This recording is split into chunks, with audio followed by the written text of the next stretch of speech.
Episode 483 of Global from Asia podcast. Ever wonder what it takes to go from a stable corporate job to building a 7-figure e-commerce empire? Our guest today, Cameron Alessandrini, did exactly that. Welcome to the Global from Asia podcast, where the daunting process of running an international business is broken down into straight-up, actionable advice. Cameron went from a geology career to launching a clock brand on Amazon that's now doing 7 figures. It all started with a $2,000 test order of chess clocks from Alibaba back in 2017.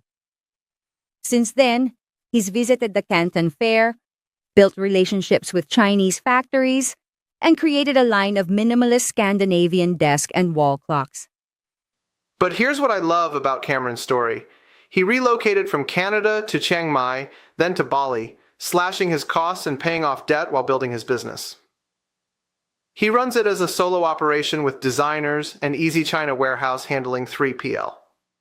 We're going to dive deep into his Excel analytics approach, tracking sessions, conversions, tacos, profit per session, and how he lifted his margins from 14% to 20%. Plus, we'll hear about his AI experiments with Nano Banana, TikTok, Higgs Field, and ChatGPT prompts for image generation. Let's get into it.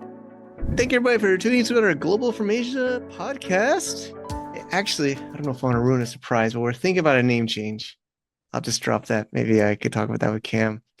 Lots of stuff. The world's changing. Life is changing. Things are changing. Cam, I've gotten to know over the last couple of years in person here in Thailand, Chiang Mai, at events and the summits, and hearing his story. So it's a real pleasure to get him on the show. Is this your maybe first podcast, or? I've done a couple. Oh, you've done some. Okay. Yeah, back in the day when I was trying to sell the business, I did a podcast. Nice. A couple of smaller ones. Yeah. That's still cool, but because sometimes I like to say I like to try to find the real sellers, the real business people. Like I consider you one. Like there's a lot of times these people that do the rotations on all the shows, and they're like really good at like being on podcasts and content and things like that. But I like people like you, which I consider in the trenches, practicing, and in the arena. I call it the arena of selling on Amazon or selling online. We're gladiators, e-commerce gladiators. Yeah, absolutely. In the arena, man. Been there for 10 years now. So yeah, exactly. So we're gonna talk. The title is From Side Hustle to 7-Figure E-Commerce Empire: Lessons from from your beginnings of a side hustle to this global business brand and empire. So Cameron, a little bit about yourself from Canada. How did you, what's your origin story here? Yeah, so my e-commerce journey started back in 2017. It's easy for me to remember because I started selling on January 1st, 2017 is when I made my first ever sale. Sale, amazing. You missed Q4 though, man. I mean, yeah, that's true. I didn't even know what Q4 was. Wow. So okay. Yeah, so a little background about me is I'm a geologist by education. So prior to e-commerce, I spent about 8 years working in the mining industry.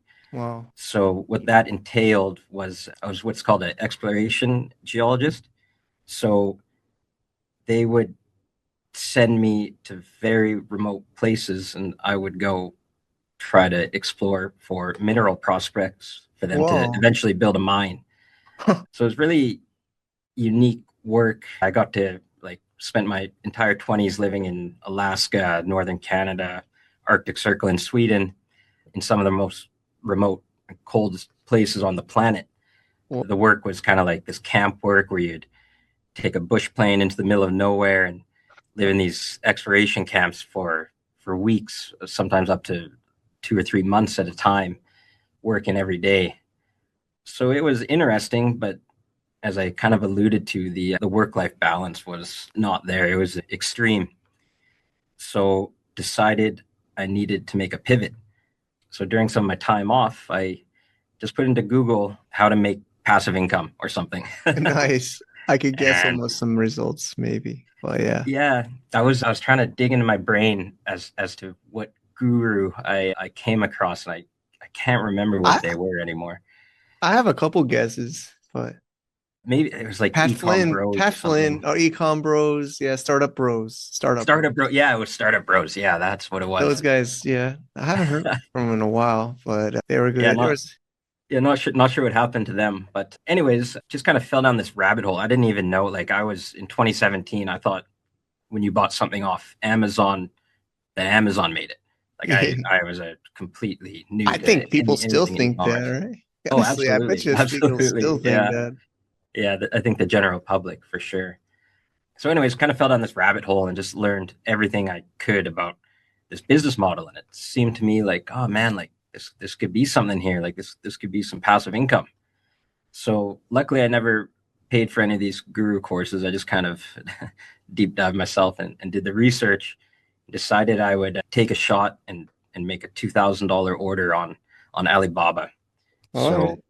I bought these chess timers. So essentially, when you're playing the game of chess and you want to use a clock, you're hitting the clock. Yeah, speed chess. My uncle Yeah, loves that. I played with him when I was a kid. yeah. I'm a chess player myself, and these were like these analog ones. They're kind of cool. So I took like the advice at the time, and it's like, like copy someone's product, but like make a little improvement.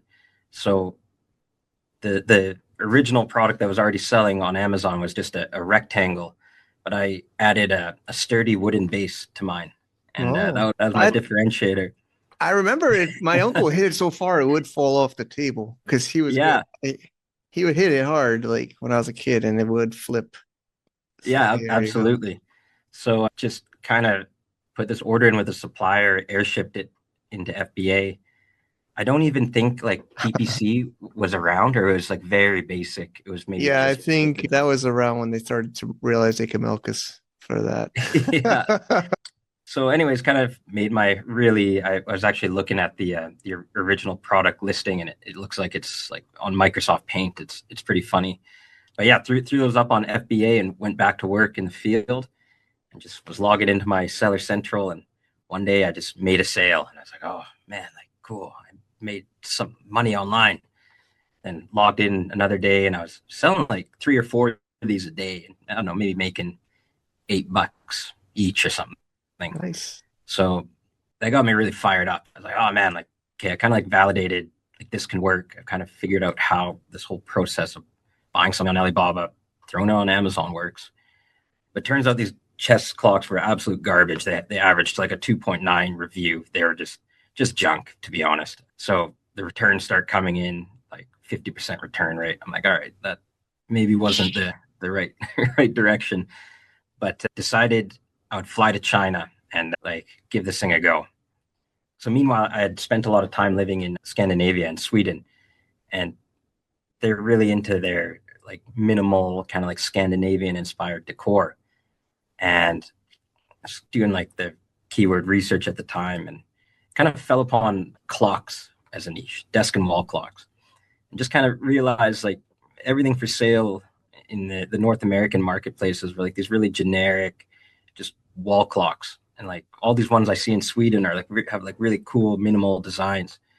So I flew to China, went to the Canton Fair, and just started looking at thousands of clocks at these trade shows, totally overwhelmed by everything. And eventually found like a couple of clocks I wanted to sell.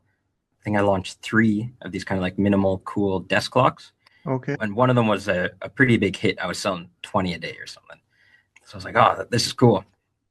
Turns out the quality was too. Like the return clocks No. they're delicate. Like I didn't know what I was doing. So return rates were high, but I'm starting to make a little bit of revenue on this thing now.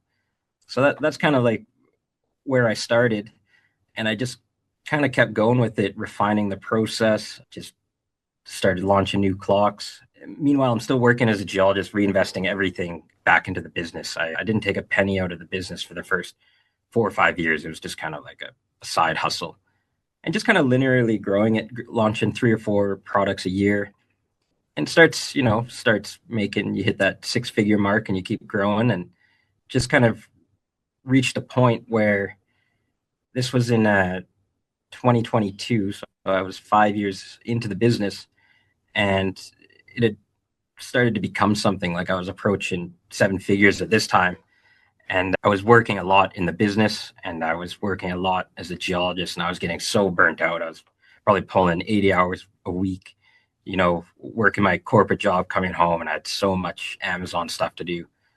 And just was kind of failing at my corporate geology job because I was so burnt out, and failing, like, just the business was just so unorganized, a total mess.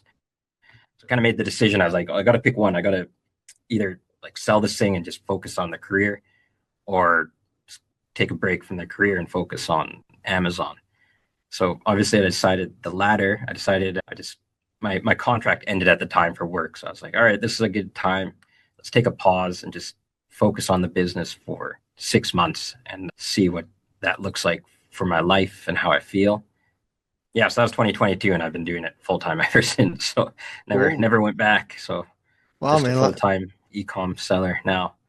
that's great. Yeah, I took some quick notes, and there's a lot there. I didn't want to interrupt, but there was a lot, so I might go back a little bit, just kind of like rehash some of the steps. So yeah, I mean, I love the story.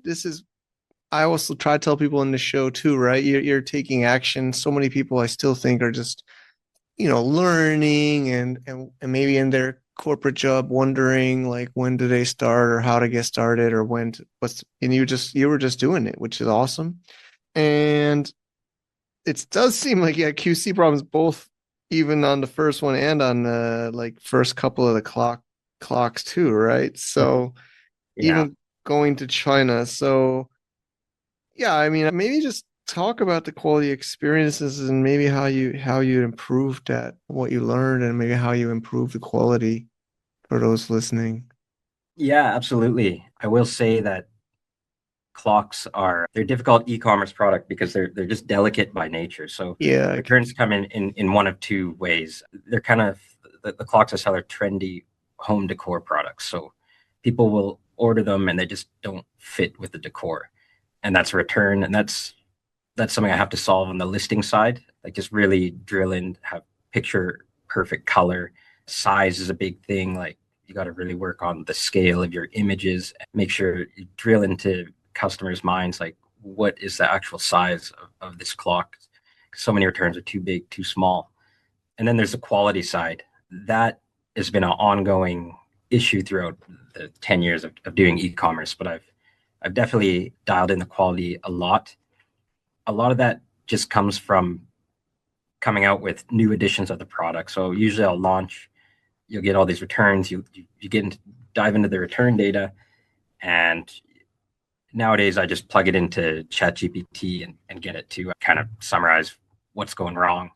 And then you can usually find some trends. Like I had one clock that the hands are super glued on, and the glue we were using, I think during shipping with the temperature changes, got brittle. Yeah. So I've had that in some other. yeah. Yeah, so it's always nuance like that. Another one had a wooden lid on the back that you pull over to get to the battery, but during shipping the wood swells and people couldn't pull the back lid off. So you just reiterate, and the next one you take that back to the factory, you get them to solve that. A lot of packaging design as well. Yeah. Be really adamant about the drop test. I always get them to send me photos of them just like throwing this thing on the ground. Yeah. How to survive the drop test. Yeah. Sometimes you change materials. I've changed suppliers a lot if I can't get it right. That's another real advantage to going in person to these trade shows is I'll take some clocks with me and I'll just show them to different suppliers and say, hey, can you make this better? Can you make this cheaper? And I've really improved quality just by kind of cross-shopping different suppliers and getting them competing with each other. Because if you only have one, they know you're going to come back and they know you're just going to accept what they give you. So Yeah. There's a lot there. That's really helpful. I'll just put some of my takeaways and pointers too. I think what I got from that is, and I think it's for every seller, is it's kind of you're going deeper, right? You're learning a product line, right? So you're learning nuances of this product. I think that's why it's also hard for sellers to go multi-category. You're kind of like you're specializing. You're learning this category, you're learning this product, you're learning the problems, you're collecting the feedback, you're iterating, you're I don't know if you're making like a specification document, but sometimes I collect these and I put it into my like docs. I give it to the supplier to show them sometimes what I don't want, right? Or what I want, but also what I don't want, so that they make sure to not do that. Do you use QC or not? A company like third party or Yeah, everything. Every time a factory's done the order, there's a third party yeah, dude. inspection that gets done. Yeah, And yeah, I think it's worth it. I mean, I don't know, some people don't do it, but I think the ROI or cost balance to do that. yeah, yeah, it's super cheap. And I don't know how thoroughly they're testing these products, but even to have that report, and I've used Yeah, that report so many times when I have issues with Amazon, I'm like, okay, here's my quality report, you exactly. know? There you go. I say the same thing. Yeah, Yeah, small price to pay. exactly. It's kind of like it's not really insurance, but it's in a way in my mind, it's like an insurance, right? I could say, hey, Amazon, I did do QC. Hey, even Hmm. customer, hey, myself when I'm trying to sleep at night, I did do this thing and I have this report. But I think it also makes the factory know you're more serious, right? You have some companies showing up and checking things. Obviously, they're not, there's different ways you could do 100%, but I don't know about you, but I do like a spot check, right? They just pull a few different ones and test them out. And that's good to know. Yeah. And, and you did this all with a team, any VAs, any team, or is it just you? Yeah, I've been by myself for the whole The time. whole, not even like a VA or anything? No, the Assistant? only thing is I use designers to design the clocks now. I kind of stopped sourcing the pre-made trade show stuff because they don't really have the style that I'm going for. Like Chinese style is Yeah, much well, different. that's value. This is actually IP and value and differentiation. Yeah, So it's yeah, like a product absolutely. designer, not like a graphic, like a product designer. Yeah, I've got a couple, but they're Great. kind of high end Yeah. designers, and they draw me up. I kind of we can get into that a little later, but the process is quite Yeah. interesting. Well, I mean, that's value, right? Like, I think private, there's different definitions of private label. I sometimes make it our econ meetup. We were at the econ meetup Tuesday, and one guy's drop shipping. He's calling it private label drop ship, but he's basically taking a standard product, changing the packaging, and he's saying that's working now for dropship. You know, I don't want to knock dropship, but I mean, he's doing good with it. He and a couple others there were talking about it, but yeah, I think you're doing the right way. Right? It's harder, it's more expensive, but you're making your own product designs, so that's really good value. But that's amazing. No team, not even like, 'cause I don't know. I have I think well, I do a lot of stuff, but even with my Amazon, I have a team that helps me. I just feel more safe to have some people helping me or whatever you want to call it. But this is cool. So yeah, sourcing and then yeah, going to China. I agree. I know we've even met in China at the shows a couple of times and Chris's FBA for You meetups, which are great. And it definitely helps to meet them in person to show them who you are. Have you visited factories too, or Yeah, I visit the factories too.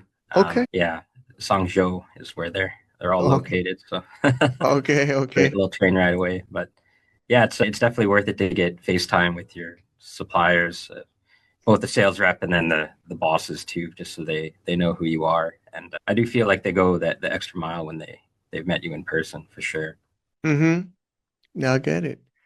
And thanks for, saying some of the problems you've had. I also had the heat problem. That is a true problem. I sold tabletop tables, folding tables for beer pong. Oh yeah, And while I wasn't the end seller, I was sourcing it at the time. And the buyer got kind of creative and put a sticker on top of this table. And then the heat in the summer in the US was so hot that it would melt the glue mm, and it would dry but not stick. You know what I'm saying? right, yeah, So yeah, it would basically kind of not, it would bubble or crack or come off or it wouldn't stick back down. So it would be like these bubbles on the, so right. obviously, yeah, I think Yeah, maybe there's it's a part of the process, but yeah, so the factories just sometimes say, well, that's what you told me to do, or you didn't tell me you needed it for 100 boiling heat or blah, blah, blah, right? That's what the factories a lot of times tell us. So, there's a lot of it's just a lot of nuance to every product. Like exa- I have a couple of my clocks they're digital clocks. And so these clocks always from the factory come with a watch cell battery in them. And Mm, it's to provide like backup power in the event that there's a power outage. And a couple of years ago, I just had this huge issue because they came out with this regulation with yeah, this thing called Reese's batteries. Law. Yeah, so I had to pull all my digital clocks from Amazon. I had to like get rid of this battery and kind of like cover it with a sticker, and it cost me Ye- tens of thousands of Yeah, I dollars. know, man. So anyway, I was kind of thinking, I was like, well, why do we even need this stupid battery? Like, I'm from Canada and we have a pretty stable power grid, and I've never like there's a power outage once every 3 years. So I pulled all the batteries from these clocks, and I start getting all these returns, and I didn't realize that like people in Florida and Texas, they have like a lot more power outage issues. And it's actually like quite a big thing for them to have this backup battery. And they're always just complaining. I was like, oh man, like I had no idea people even needed something like this. So it's like Yeah, these dude. geographical nuances too. Yeah, it's definitely.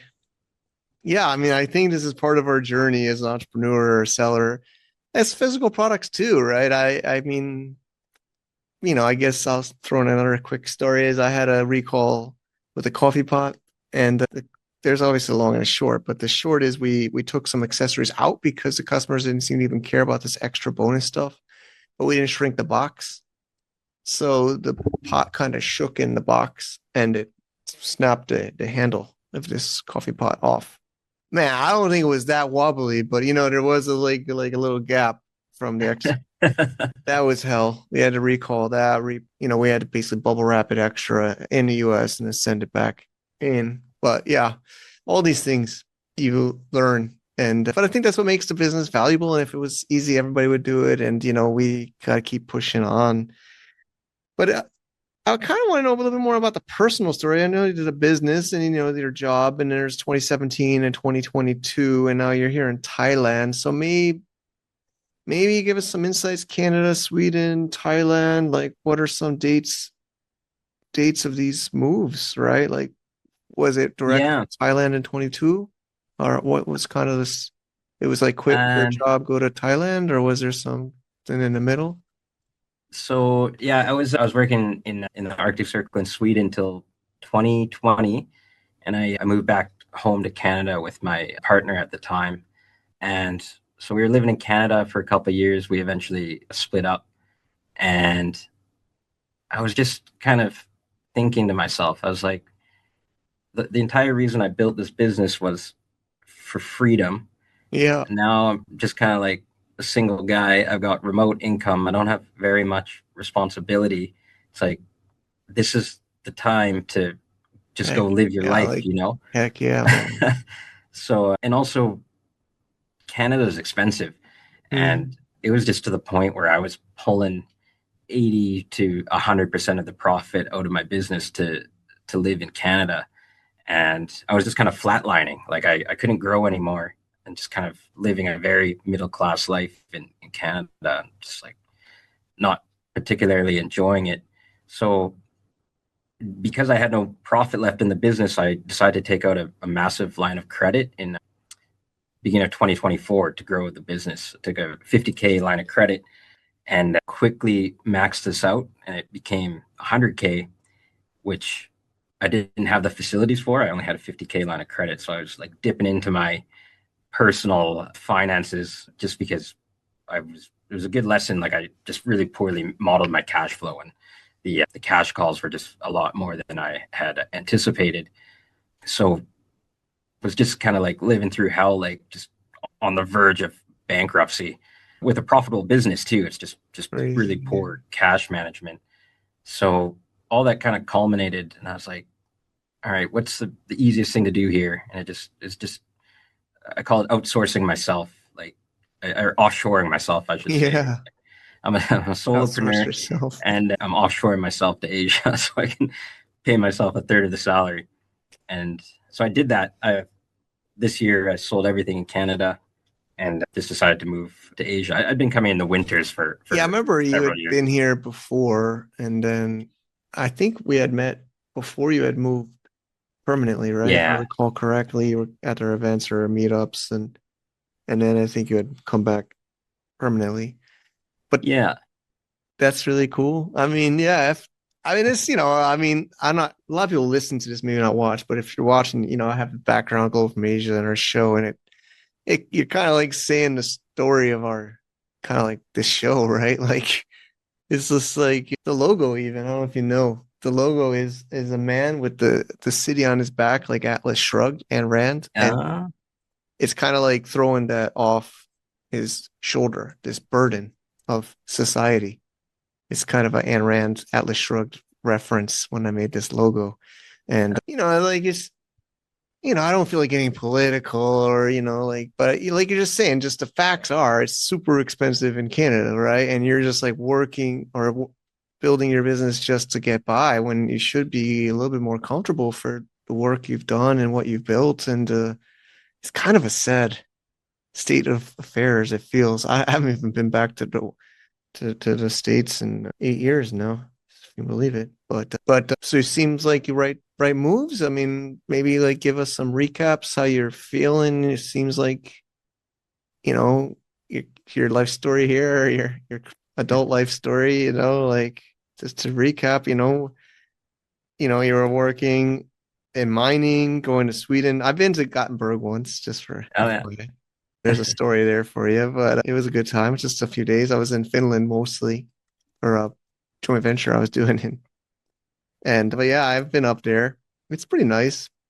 And then you were, yeah, just looking for another way. Yeah, Googling passive income, which is cool. So then just to go back to that, it's like FBA was kind of the main thing. Like, of course, Startup Bros and their community was always talking about FBA. And then, yeah, doing an order clock, clocks. And yeah, I mean, it's a cool journey. And then you were doing that for 5 years, 17 to 22. And then you decided to make the full-time jump. Stayed in Canada mostly, came here to Thailand in the winters, and then decided to go full-time here in 24. Is that generally? Yeah, that's it. Except, yeah, moved here full time this year, 25. Well, I guess it's 26 now, but moved here in 2025. Oh, So yeah, it was kind of a gradual thing. Like yeah, the big choice to quit the job in 2022, and then the big choice just to kind of offshore myself. And it's been great. My biggest regret is not doing this 3 or 4 years ago. Honestly, I've since paid back the massive business line of credit. great, Business great. is it's cash positive, and it's just taken Congrats. an extreme stress and load off my shoulders. I remember when we had met at the beginning of the year, I was telling you I was going to sell my business. Yeah, I remember.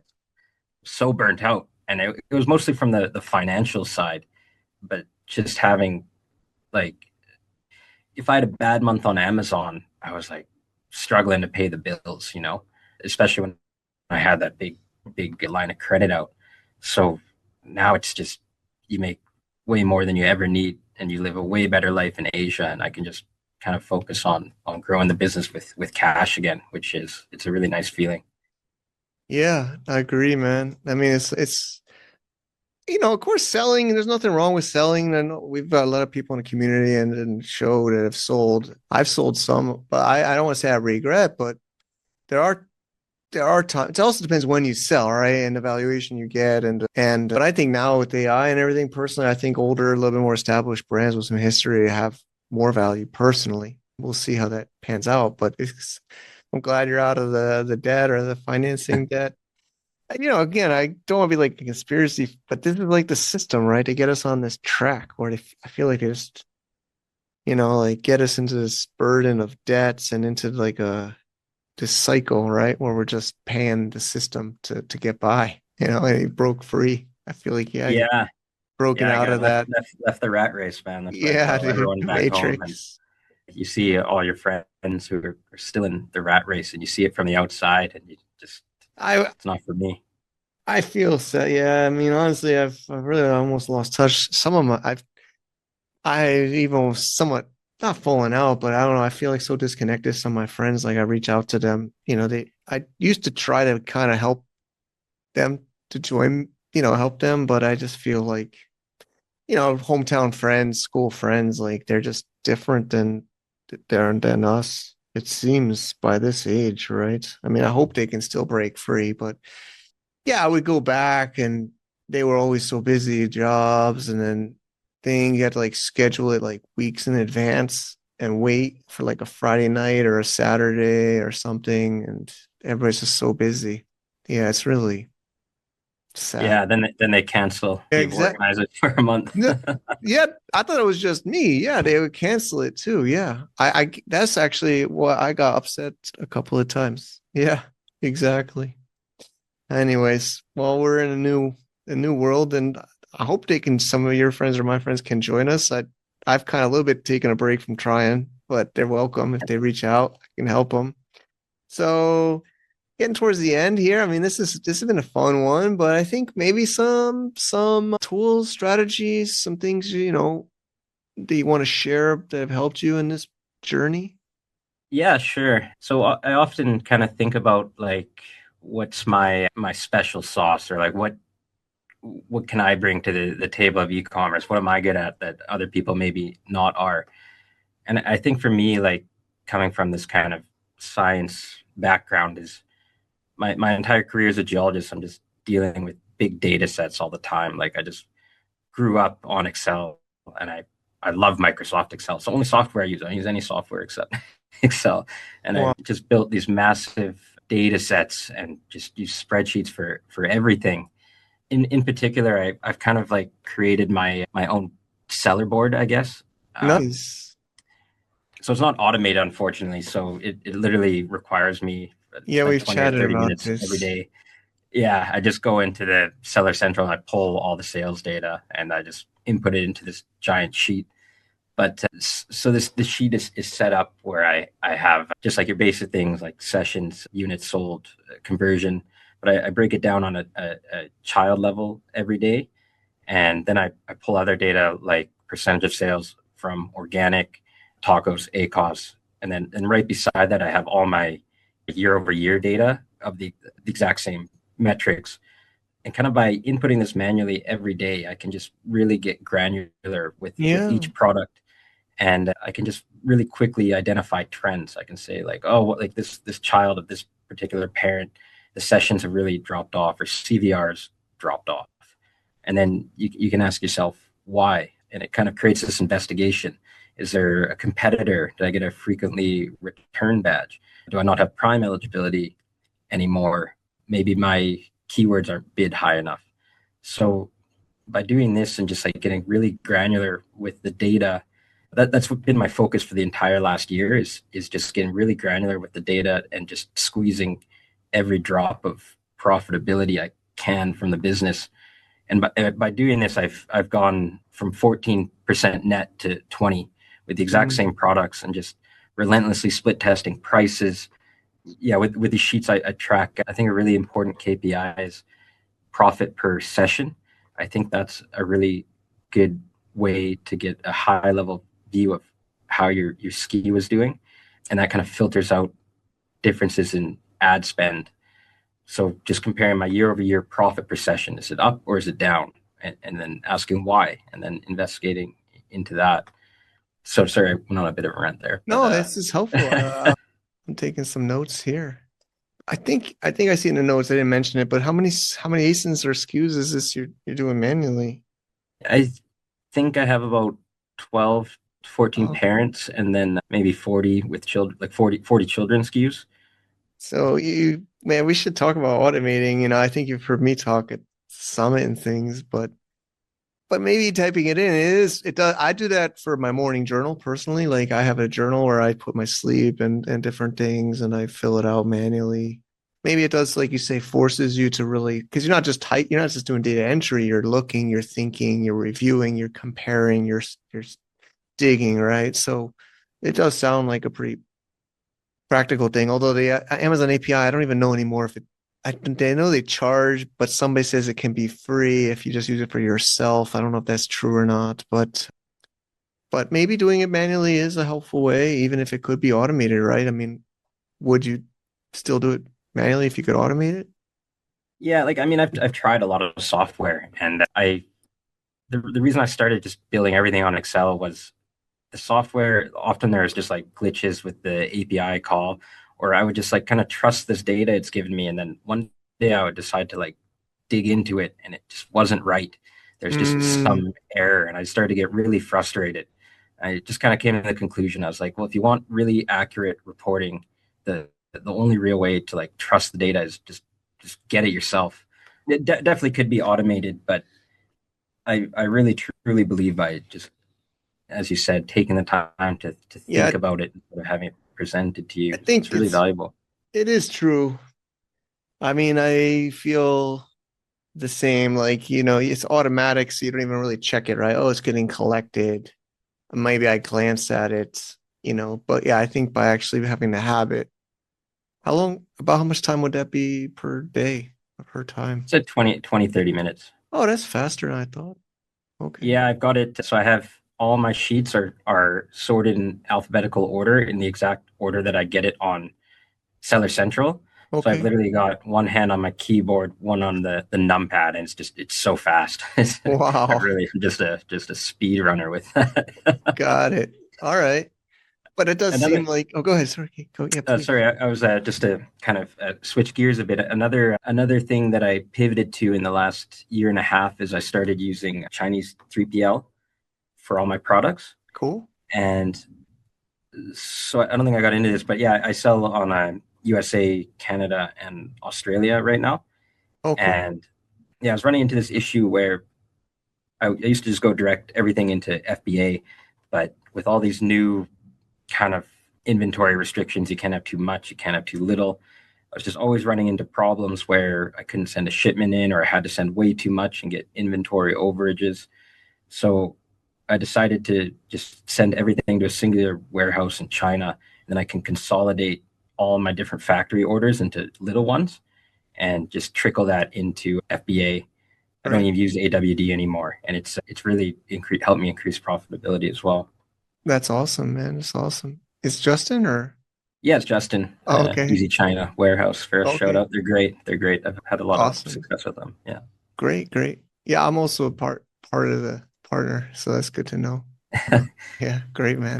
Glad I'm helping you out, Yeah, man. sure. I mean, no, it's what we want is that's why it was built to help sellers like you get better options. So that's great. And then, I'm looking at my notes, but I think we covered a lot. And is there other things? I mean, I know we could probably talk all about AI, and I know we chatted before we had the record button about both of us feeling FOMO and overwhelmed by AI tools, but I don't know if, whoa, you heard that door slam. I don't know if you want to share some of them or some things you think are helpful for you or how you feel about all this AI stuff with ecom and FBA. Yeah, sure. I'll try not to go on a rant. I know. You know, I'll give just a quick little kind of tidbit of what I'm using AI for right now, because I think it's quite interesting. I don't see a lot of people doing this. So kind of in the seller communities I'm a part of, everyone says like they never use generative AI for their Amazon listings because it just looks like AI. But with Nano Banana Pro and TikTok's new image gen, they've got extremely good in the last three Yeah. months. Yeah, dude. So what I'm doing is I've gone through all of my products and I've redone all my photography using AI, and I'm split testing everything, and my CVR is almost, it's up across the board pretty significantly because I can just create these picture perfect scenes. And it's especially important with like desk clock or desk and wall clocks I sell that are Yeah. these trendy home decor products, and I can just stage them perfectly. So I use this software called Higgsfield, which allows you to essentially generate 8 Nano Banana images at once. Instead of using the actual Nano Banana from Google, you can only do one at a time and it's slow. So I pretty much describe to Chat GPT what I want the scene to look like, and I tell it to make me a Nano Banana prompt, and it gives me this really technical prompt with aperture size and what kind of studio lighting, and you use that, plug it into Nano Banana, and you just keep iterating and iterating, and you can just get these really nice shots. Usually I do have to go into Photoshop after and just clean up like the random artifacts and stuff. But I think that's the future. And I think people can, especially if you don't have great product photos, just plug it into an image generator and see what you can do. Like I read some tweets recently and they said like e-commerce maybe in the future is not as much about the marketing and all this, right? The advantage might be for people like us, like you, and we have established products and brands, and supply chains, and now we just keep tapping into these newest tools and staying ahead or at least at par with others, and we should be able to ride this wave, right? That's kind of how that got me a little bit hyped up, because I do feel this FOMO, right? But you're implementing, you're improving, you're reviewing your numbers, you're improving your listing, you're watching your number, you're improving the supply chain. I think this is like what sellers should be focusing on, right? Like it's kind of a good reflection of that for myself, as well as probably a lot of other sellers listening. All right, buddy. Well, this is always more than I expected, and I appreciate everything here. And thanks for sharing. Is there ways people could find you? Things you want to, get out there for us to link to, or? Yeah, you can just, if you ever have any questions about, moving to Asia or about e-commerce in general, you can just reach out to me on LinkedIn. It's probably the easiest. Cameron Alessandrini. Last name is spelled Alessandrini. It's a doozy. But yeah, shoot me a message. Yeah, I mean, I have a Michelini at the end. Yeah, right. The Italian there. Awesome, buddy. It's been a real pleasure. I can't wait to see you. And we're probably not even far from each other. Sorry, online sometimes easier, but it's been a pleasure to have you on the show and your story. And it was inspirational for me, and I'm sure many others. So have a great day ahead, and thanks everybody for listening. Yeah, thanks a lot, Mike. Nice catching up, and we'll catch up in person soon. And that's a wrap on episode 483. Huge thanks to Cameron Alessandrini for sharing his journey from Google employee to 7-figure Amazon seller. If you're thinking about starting your own e-commerce brand, Cameron's story shows it's possible. Start small, test with a few $1,000s, learn from the Canton Fair, and optimize relentlessly. Key takeaways from today. Start with a small test order to validate your idea. Location arbitrage can supercharge your runway. Think Chiang Mai, Bali, or other low-cost bases. Track everything in a spreadsheet: sessions, conversions, profit per session. AI tools are becoming game changers for product images and content. If you enjoyed this episode, please leave us a review on Apple Podcasts or Spotify. It really helps us reach more entrepreneurs like you. Connect with Cameron on his socials and check out his clock brand. Links are in the show notes. Until next time, keep building, keep growing, and stay global.